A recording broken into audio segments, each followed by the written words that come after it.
sobrang hirap ng pinagdaanan ko. Like 56 days in the hospital because of multiple infections.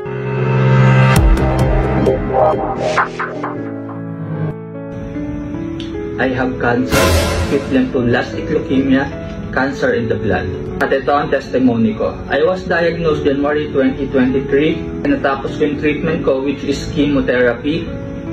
But last November 2024, nag-relapse yung cancer ko. Ko nakilala si Barley, continuous fever, pneumonia, low immune system, seizure, even mental health problem. But nalagpasan ko lahat ng yun sa tulong ni God.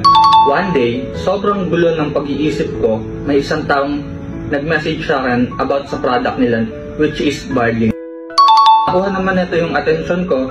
January 2, 2025, yun yung first take ko ng Barley. After a week, naka-recover ako. Unti-unti buwabalik yung lakas ko, physically and mentally.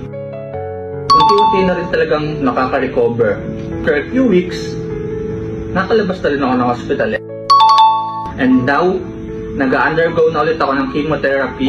And I know, I am ready. Kasi kasama ko si God, i-guide niya ako. And I have Barley na mag-boost and mag-support ng aking immune system.